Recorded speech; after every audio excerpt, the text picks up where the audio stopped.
सारी जिंदगी कोई रब की इबादत करे, एक सजदा भी माज अल्लाह किसी बुत को कर दे, पिछली सारी इबादतें इकारत चली गई, मुशरिक हो जाएगा। एक मिनट की भी मिलावट दीन बर्दाश्त। समझौता कैसे कर लेते हैं लोग उसूलों पर।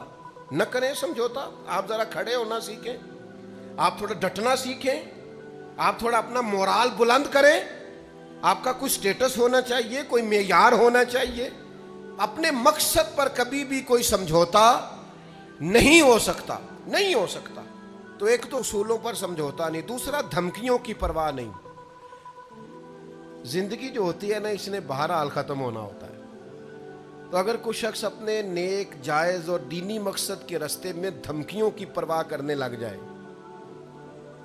वो ख्याल ही ना करे कि मैं दीन बयान कर रहा हूं और फिर 2-4 बातें पूरी हुई नहीं और वो डर जाए, तो वो कमजोर पड़ जाएगा।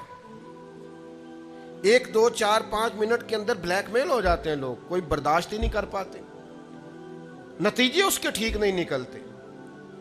ये काम भी कुफार ने किया।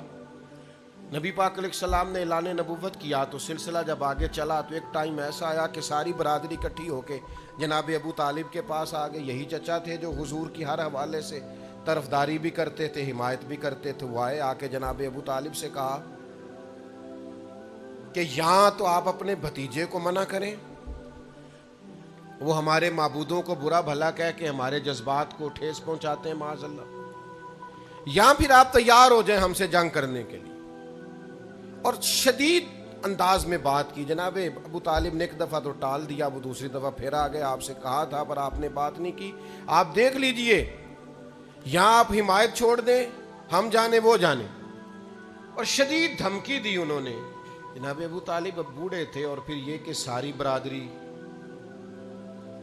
उन्होंने नबी पाक अलैहिस्सलाम को बुलाया, सरकार तशरीफ़ लाए तो कहा भतीजे मैंने हर मौके पर आपकी मुकम्मल हिमायत की है, मैं सारी बरादरी का बोझ नहीं उठा सकता, आप अपने कबीले के साथ बैठ के बात कर लें। और वो कह रहे हैं कि यहां तो आप बाज आ जाएं, यहां फिर जंग होगी। तो ये मेरे रसूल पाक अलैहिस्सलाम का मकसद के लिए अज़्म है। नौजवानों सुनो और याद रखो, करीम फरमाने लगे कि जरा लफ्ज़ों की हरारत देखना और जुमलों का रोब देखना और गुफ्तगू का वलवला देखना। करीम फरमाने लगे चचा ये मेरे सीधे हाथ पर सूरज ला के रखें और दूसरे पर चांद ला के रखें तो दीन की तबलीग फिर भी नहीं छोड़ूंगा, कहता रहूंगा ला इलाहा इल्लल्लाह। और हुजूर अलैहिस्सलाम ने फरमाया मैं दीन की तबलीग करता रहूंगा। और चचा दो ही बातें हैं, या दीन गालिब आ जाएगा या मैं अपनी जान दीन के रास्ते में पेश कर दूंगा। ये रसूल पाक का दिया हुआ फलसफा है कि आपको दीन का काम करना है तो जान लड़ा के करना है। ये शहादत गाहे उल्फत में कदम रखना है। लोग आसान समझते हैं मुसलमान होना, आपको फिर पूरी मुशक्कत के साथ जख्म पे जख्म खा के जी खूने जिगर के घूंट पी आह न कर लबों को सी। ये इश्क है, कोई दिल लगी नहीं।